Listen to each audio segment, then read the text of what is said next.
Okay, this is going to be a review of Ring of Honor's Supercard of Honor 10, Night 1 from Dallas, Texas. Last year's WrestleMania weekend. I actually thought this was probably the best show from last year's WrestleMania weekend from top to bottom. And make no mistake about it, this is the best Ring of Honor show in years. I can't emphasize how good this is. This is exactly the kind of show that I think a lot of people have been waiting for. You know, that this had great one-on-one matchups throughout the whole card. All these matches got time at a hot crowd. I would say, to be exact, that this is probably the best ROH show since Glory by Honor 11 from 2012. That featured Michael Elgin and Kevin Steen in the main event. So you have to go that far back, in my opinion, to find the ROH show this good. So, you know, we start off the night with the almighty Christopher Daniels and Bobby Fish, and this was real. This is exactly what he wanted opener to be. The crowd was extremely hot for it. This, you know, they were just with them every step of the way. They were just going for simple submission moves. I thought the selling was good. I thought they just worked a very, very crisp and realistic type of match here. I thought Daniels selling on the finish what was incredible. So Fish makes Daniels tap out. But that finish with Daniels tapping out was awesome. Crowd was awesome. I found myself going back to this match maybe like 4 different times. I just really enjoyed it. It just definitely has high replay value. You know, Bobby Fish is getting better as a singles wrestler. I just enjoyed this match a lot more than his match with Roderick Strong at Final Battle. So even though Christopher Daniels just turned 46 years old, man, he still looks great. And by the way, if you haven't seen the Christopher Daniels promo before All-Star Extravaganza 8, The Ladder War, definitely check it out. It's not just you know, probably Christopher Daniels' best promo in a long time. I would say it ranks up there with some of the best promos in ROH history.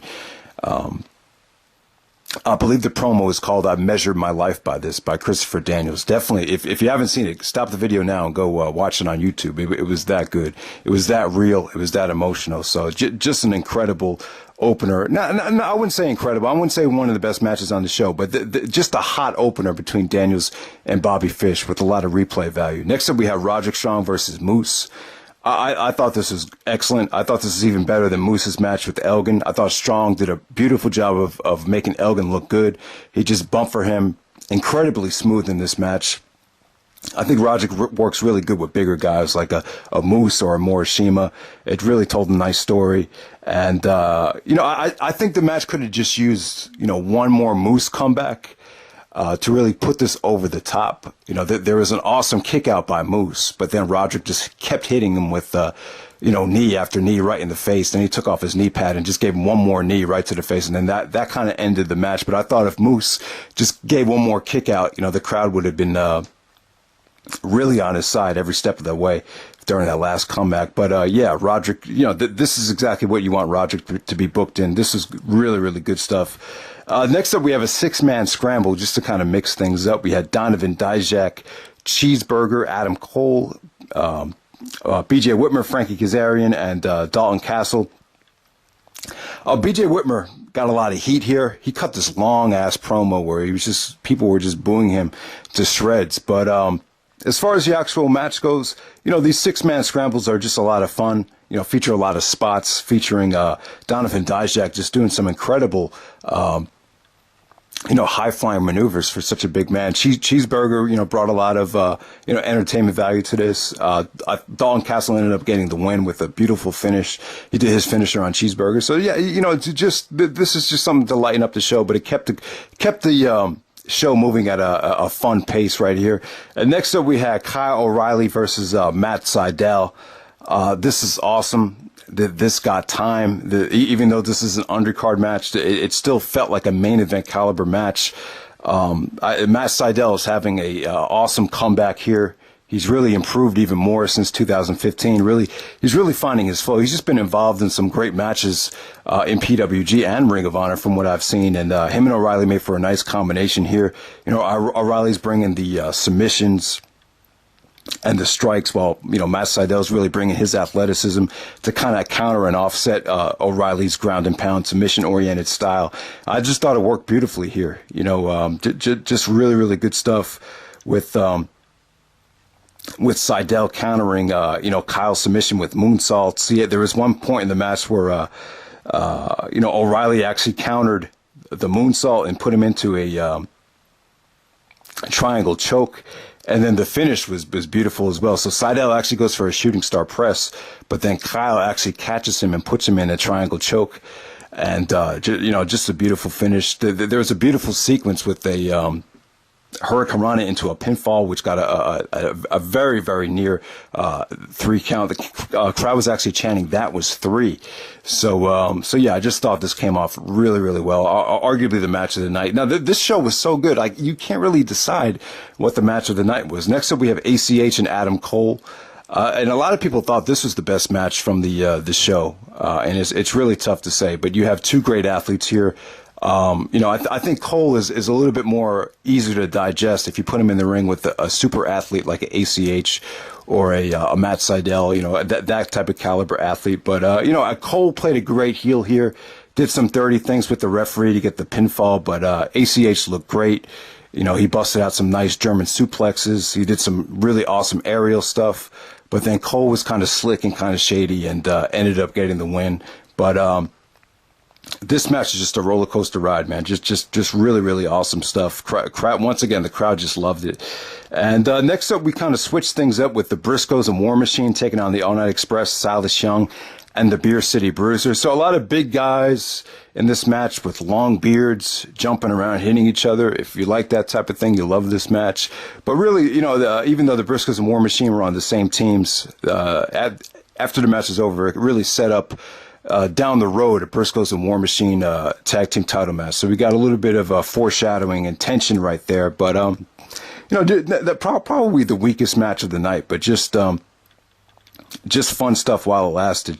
And next up, we have Jay Lethal, the ROH World Champion, taking on Lio Rush.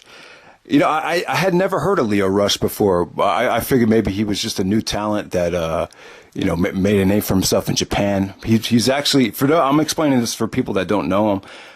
He actually has like an Odell Beckham, hairstyle. He's a black guy with like a blonde fade. But he's very little. He's small. He really reminds me of like a black Loki. Just throws a lot of nice insecurities. He's in great shape.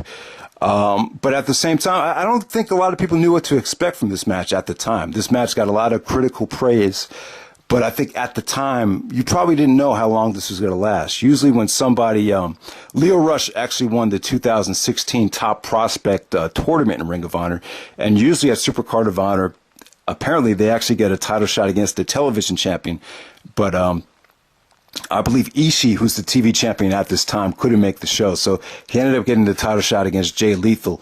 And, how the things have changed for Jay Lethal over the past 10 to 12 years. About 11 to 10 years ago at Manhattan Mayhem 1, back in 2005, Lethal was facing Samoa Joe, and it was kind of like student versus teacher. Jay Lethal, Samoa Joe's protege. And it's just funny how things kind of come full circle. And now Lethal's the man. He's really kind of playing with Lio Rush. So this felt like more of a teacher versus student type of match. And but Lio Rush, man, he looked great here, man. He really surprised a lot of people. The match definitely, Lethal was doing probably too much playing around, and it kind of came back to bite him in the ass. He just took a million insecurity shots from Lio Rush. There was actually a point where commentators were saying, how much can Lethal withstand with all these kicks to the head?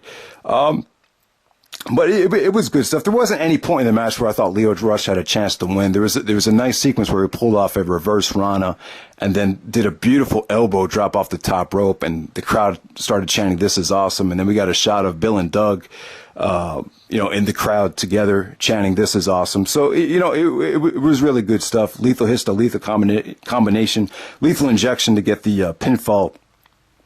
I wouldn't say it was by far the match of the night, but I think while you watch this live, you just never know with these matches, because in the past they've ended up easily being like a squash match. So I think that kind of crossed people's minds as this was happening, but it ended up being one of the best matches on the show without a doubt. And from what I've seen, some people are rating this as the very best match from the show. So definitely good stuff there from Lethal. And then we have the returning Colt Cabana. Cabana comes out, cuts a great promo. For those that don't remember, Cabana was actually fired during the Jim Cornette era. Cornette said, "Funny doesn't make money." I'm not in the mood to do my Cornette impersonation, but you know what happened there, and then you know, there's some legal stuff going on right now with Cabana and Punk about how the doctor might be suing them over you know, defamation of character and all that stuff. So Cabana came out with a new edge. You know, it was definitely, and it's the kind of edge that he's not comfortable with, in my opinion, quite yet. But it's something that he really needs to explore if he wants his career to, you know, take off again. So this beautifully sets up Jay Lethal and Cabana at War of the Worlds in Chicago. Haven't heard anything about that show. Haven't heard anything about that match. I just think the War of the Worlds shows, it just seems like it was mostly TV tapings from this year. Maybe that could explain the lack of buzz. But I definitely do want to check out Lethal and Cabana, even though Cabana's gotten a million title shots in Chicago, and he's pretty much come up short in all of them, obviously, because he never won the ROH World title. Definitely like to see it, because that promo between Cabana and Lethal really got a lot of time, and I thought it was really quite good. Next up, the main event, we had the Motor City Machine Guns and the Young Bucks in a special attraction match. This is a rematch from PWG 99, the very first PWG show I ever saw. And they've come a long way since then. They've kind of flip-flop roles. Back at that time, the Motor City Machine Guns were the hot attraction on the Indies and in TNA. This time, back then, the Young Bucks were still trying to make a name for themselves, but now the Young Bucks are, you know, the kings of the Indies now. You know, they're high in demand. They have the big money contracts in Ring of Honor. So, you know, it was good stuff, though, man. I don't want to say Shelley and Lethal are deteriorating, because I thought they both looked good, even with all the injuries and all the you know, they are getting older now. They still looked awesome, man. This is just a vintage match. This is a safe main event that can just that could bring a lot of fans to the show, and it definitely delivered. There were some beautiful super kick sequences. There were some beautiful near falls with guys breaking up the referee count. You know, if you've seen the Young Bucks match, you know, this delivers a vintage Young Bucks type of feeling here. But the Machine Guns were right there with them. You could argue this as being the match of the night. This was just an incredible show from top to bottom. Consistency is the key. This is the type of show I want to see more of from Ring of Honor. These types of supercards with great wrestling, great crowds. Just all these matches got time. This is going to be a little bit more wrestling oriented. It seems like night 2 was more of the storyline based show. A lot of those matches had probably better build-ups, but I just think from top to bottom, this looked like the better wrestling show. But, you know, Supercard of Honor is kind of a weird show to give a night 1 and a night 2 to. I think it's a little bit confusing for the consumer. I think a Supercard of Honor, you just want to, you know, promote it as one show. I think when you have a night 1 and night 2, like, oh, which show should I get? And then maybe you have people just not buying either show because they're kind of confused about what show to buy. But in the future, I would just keep Supercard of Honor to one show. But make no mistake about it, the Supercard of Honor 10 night 1, don't sleep on it. Definitely check it out. It had some gems throughout this whole show. Just one of the most consistent, and I would say one of the best Ring of Honor shows of all time. I'd probably put this in the top 20, top 25 without a doubt.